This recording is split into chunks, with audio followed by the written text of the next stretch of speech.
Ukraine റഷ്യയിലെ കേഴ്സ്ക് മേഖലയിൽ ചെയ്ത ആ കേഴ്സ്ക് ഇൻവേഷൻ എന്നത് ഇപ്പോ ഒരു ഡിസാസ്റ്റർ ഡിഫീറ്റിൽ ചെന്ന് അവസാനിച്ചിട്ടുണ്ട്. ക്രെംലിൻ ഔദ്യോഗികമായി അവരുടെ വാർത്തയിൽ ഇത് പറഞ്ഞു. 100% ഉക്രൈൻ സൈനികരെയും ഞങ്ങൾ കേഴ്സ്ക് വിട്ട് പുറത്തേക്ക് തള്ളിയിട്ടുണ്ട്.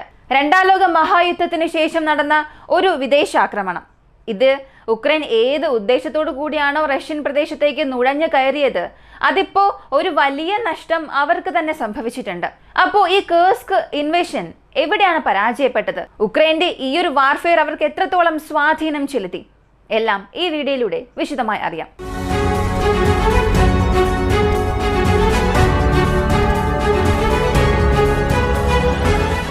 കേഴ്സ്ക് ഇൻവേഷൻ.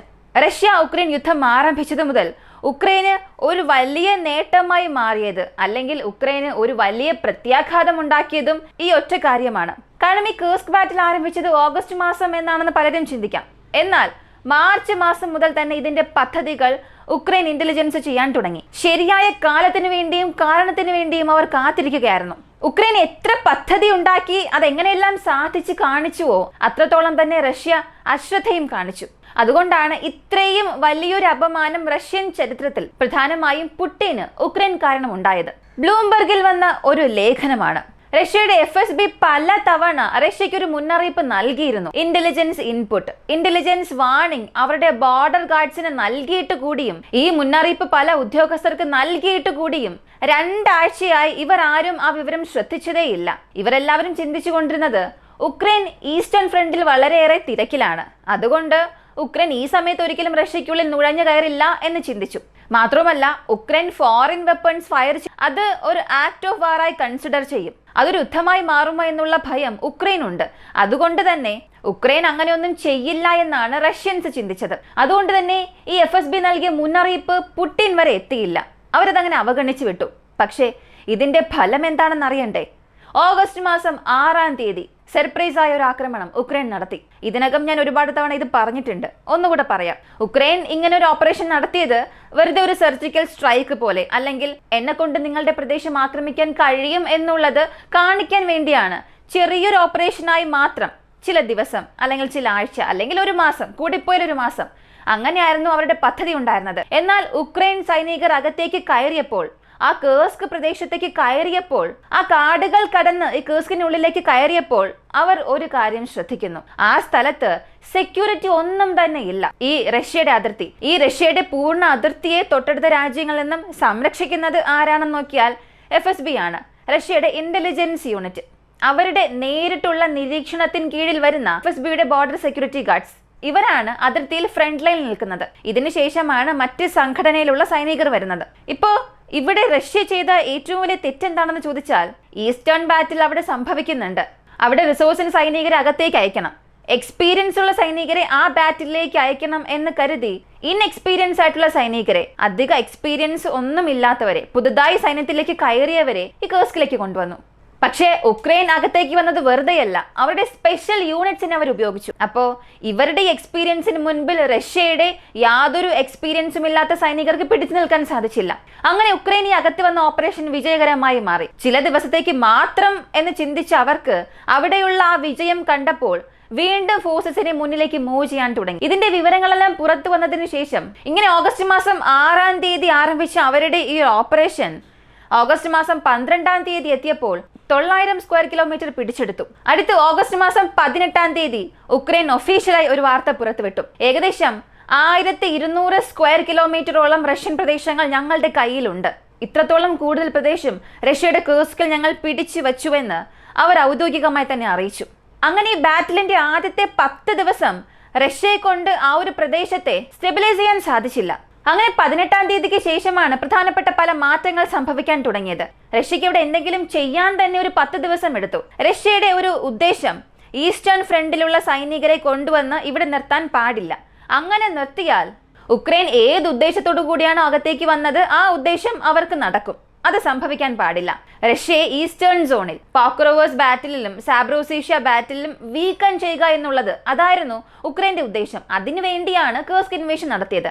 അപ്പോൾ നമ്മൾ അവിടെ പരാജയപ്പെടാൻ പാടില്ല എന്ന് റഷ്യ തീരുമാനിച്ചു. അങ്ങനെ 18-ാം തീയതിക്ക് ശേഷം റഷ്യ ആദ്യമായി ഒരു കാര്യം ചെയ്യുന്നു. കേഴ്സ്കിലുള്ള ടൗൺ ഓൾ ചിറ്റ്സ പ്രദേശത്ത് ഒമൻ പ്രിസൺ നമ്പർ 11 എന്ന ഒരു കെട്ടിടമുണ്ട്. സ്ത്രീകൾക്ക് വേണ്ടിയിട്ടുള്ള ഒരു ജയിലാണത്. അവിടെയാണ് റഷ്യ ആദ്യമായി ഒരു തന്ത്രം പ്രയോഗിച്ചത്. ഒരുപാട് പേർക്ക് ഇതിപ്പോ വിശ്വസിക്കാൻ കഴിയുമോ എന്നറിയില്ല. റഷ്യയുടെ കൗണ്ടർ ഒഫൻസീവ് ആരംഭിച്ചത് തന്നെ അവിടെ നിന്നായിരുന്നു. കാരണം അത് ഇന്നോ ഇന്നലെയോ പണിത കെട്ടിടമല്ല, ഈ മോഡേൺ ഡേയ്സിലെ കെട്ടിടമല്ല. സോവിയറ്റ് കാലത്ത് പണിയുകയും ഭൂമിക്ക് കീഴിൽ പൂർണ്ണമായും പാതാള തുരങ്കങ്ങളോട് കൂടിയ ഒരു പ്രദേശം, ഒരു കെട്ടിടമായിരുന്നു അത്. അപ്പോൾ റഷ്യ അതിനെ ഒരു കോട്ടയാക്കി മാറ്റുന്നു. അവിടെ അവർക്ക് ആവശ്യമുള്ള അമ്യുനേഷൻസ് സ്റ്റോർ ചെയ്യുന്നു. അവിടെ വാച്ച് ടവേഴ്സ് സെറ്റ് ചെയ്ത് ഉക്രൈന്റെ മൂവ്മെന്റ്സ് എല്ലാം നിരീക്ഷിക്കുന്നു.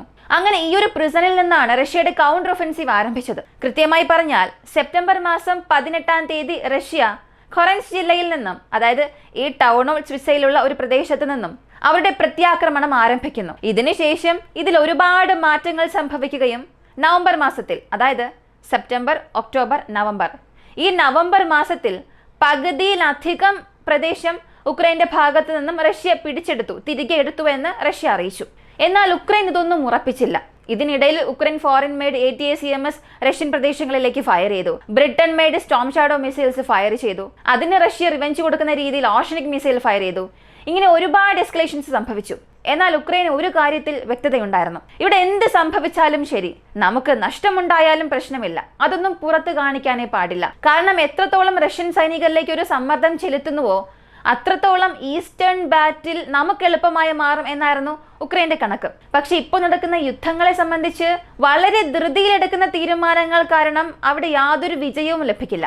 ഇതിന് നല്ലൊരു ഉദാഹരണമായി കേഴ്സ്ക് ഇൻവേഷനെ പറയാം. കാരണം ആരംഭത്തിൽ എല്ലാവരും പ്രൊജക്ട് ചെയ്തത് ഉക്രൈൻ റഷ്യയെ ആക്രമിച്ചു, ഉക്രൈൻ പുടിന്റെ പേര് തന്നെ നശിപ്പിച്ചു, റഷ്യയ്ക്കുള്ളിൽ തന്നെ പോയി ഉക്രൈൻ ആക്രമിച്ചു, ഹിറ്റ്ലറുടെ സൈനികർ ചെയ്തതിനെക്കാട്ടിലും ഒരു വലിയ സംഭവമാണ് ഉക്രൈൻ ചെയ്തത് എന്നൊക്കെ. എന്നാൽ ഈ യുദ്ധത്തിന്റെ വിശകലന വിദഗ്ധർ മറ്റുള്ള ഒരുപാട് പേർ പറഞ്ഞത് ഉക്രൈൻ ചെയ്തതിൽ വെച്ച് ഇത് വലിയൊരു സൂയിസൈഡ് അറ്റംപ്റ്റ് ആണ് എന്ന്.